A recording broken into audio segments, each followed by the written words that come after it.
feel the magic in the air tonight. We're shining brighter than a neon sky. Hi guys, so today's video is going to be an in-depth review of the Naked 3 palette, which I recently picked up. Even though it came out a couple months ago, I've only just got it, so I thought I would review it for you guys.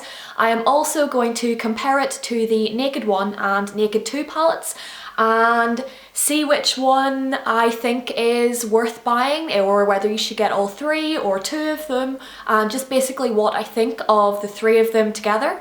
So let's hop right in. Okay, so I will start off with reviewing the Naked 3 palette, and this is what it looks like. It's in hard packaging, just like the Naked 2 palette, which is also in hard packaging. The Naked 1 was in like a velvet sort of packaging, which picks up a lot of dirt, so I think this hard packaging is a lot better.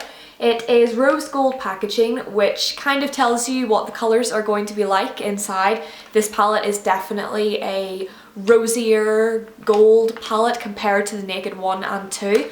So I will just show you what the shadows look like.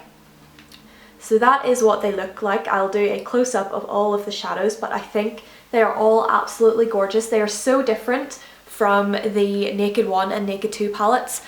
These are, as I said, all sort of rose gold colours, and I don't really have that many pink shades, like rosy shades, so I was kind of excited to get this and kind of experiment more with these sort of shades, and I'm really liking it so far. I just did a tutorial for the eye makeup that I am wearing now, so it should be up, or it might be going up after this. Either way, I will link it down below. It is my first Naked 3 tutorial, so you can check that out. But yes, I really like this palette. It's very different. So that's the Naked 3. I'll show you the Naked 2 and the Naked 1.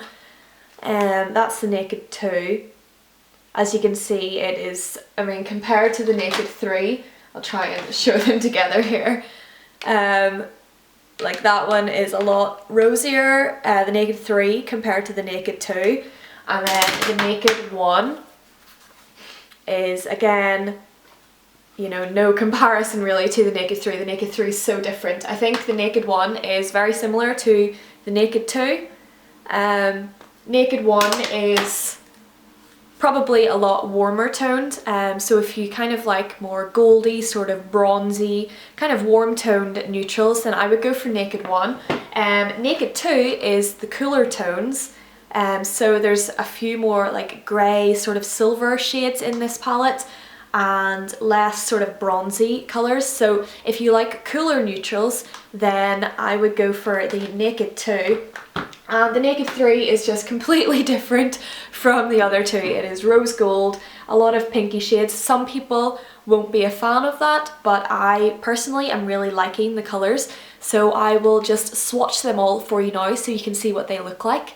So these are swatches of all the shadows, starting with this one here. This is Strange, which is the matte highlight shade. It's kind of a creamy sort of white colour, and I really like it.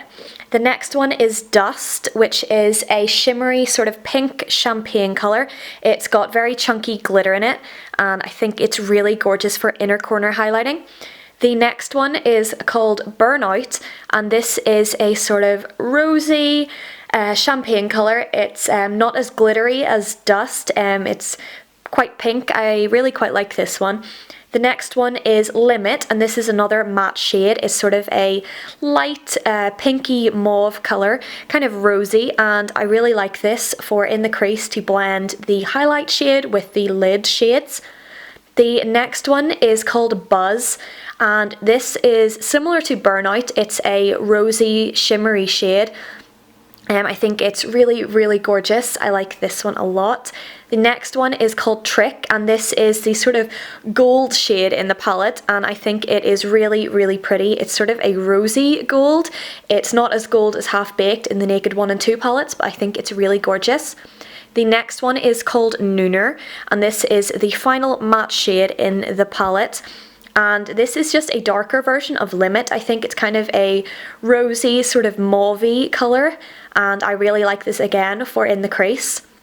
The next one is called Liar, and this is a sort of bronzy rose colour, and I really enjoy this colour all over the lid. I think it's really pretty.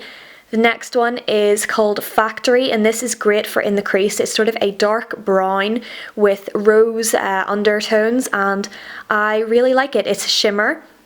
The next one is called Mugshot, and this again is another sort of bronzy brown colour. It's lighter than a Factory, and I think it's really gorgeous. It's a shimmer. This one is called Dark Side, and it is a sort of dark brown, almost sort of grey in it as well. I think it's really gorgeous. And the final one is called Black Heart, and this probably won't pick up on camera, but it's a sort of almost black colour, but it has got red and a pink shimmer in it, and I think it is absolutely gorgeous. It is so sparkly and it's so different to any other black in any of the Naked palettes. As with the Naked 1 and Naked 2 palettes, the Naked 3 palette comes with a mixture of shimmer and matte shades, but personally I think a flaw with all of the Naked palettes is that there isn't enough matte shades. There's 12 shadows in total and only 3 of them are matte. I think there could have been more matte shades just to kind of, I don't know, even it out. There's a matte highlight shade, a matte sort of light pink shade, and then a matte sort of darker rosy mauve shade. And that's it. I don't know, personally just with all the palettes I think there should be more matte shades, but that is just my own opinion. I do love all the shimmer shades, but more matte shades I think are definitely needed. The Naked 3 palette also comes with a double-ended brush in there, just like the Naked 2 palette. It has got a flat shader end and also a fluffy end. I will show them. So there's the fluffy end and also the flat shader end. Personally, I haven't been a fan of the brushes that come in the Naked palette. To be honest, I haven't used this one that much. It seems really soft, so maybe it is a good brush. Personally, I think the fluffy end is too dense, but I don't know, I'll give it a go. And also I think the flat shader end is too narrow or something. I like a wider shader to pack, you know, colour onto the lid, so I'm not really a fan of the brushes. Another thing is that they're double-ended, so I can't stick it in my brush holder because it'll ruin one of the ends. But other than that, I mean, it's great that they give you a brush so that you can use the shadows if you don't already have your own set of brushes. The Naked 3 palette also came with 4 little testers of the primer potion, and these are in Sin, the original one, Eden, and Anti-Aging.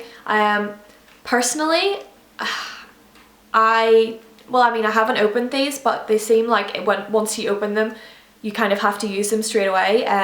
I know other Urban Decay palettes used to come with a little miniature primer potion, like in the actual like tube, which was a lot better because you could close it up again and reuse it like over however long you wanted.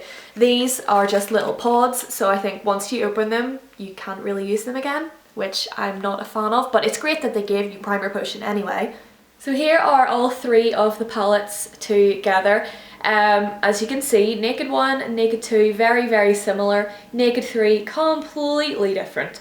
Personally, if I was to tell you to get one, I don't know, I probably would say get the Naked 1 palette. Personally, I like it the best between Naked 1 and 2. I say if you're going to get one of them, don't get Naked 1 and Naked 2, get either or, but because the Naked 3 palette is so different, I would say get it as well, just because, I mean, it's a completely different range of colours.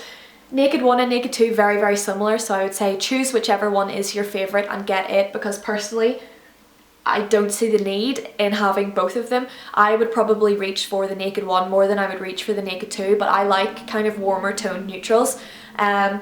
But Naked 3 is very different and I'm really loving it, and you know, it doesn't really compare to the other 2 palettes. It's just so different. I would say get it as well if you like it, you know. So I hope you enjoyed this video and I hope you found it helpful. I am really enjoying this palette and I enjoy all the Naked palettes. I'm in love with neutrals and I just think this one's so different to any other neutral palette that has been released by any brand really, just because it's so rosy. It's kind of on the pinker end of things, and a lot of neutral palettes just kind of go brown and stay there, but I think this is a really gorgeous palette, and I hope my review kind of helped you decide whether you want to purchase this palette or not. I would definitely recommend it. It retails for, I think, £37 in the UK, which I'm not sure what that is in dollars, maybe like $50 or something in the US, but I definitely think it's worth it, and I would definitely recommend purchasing it.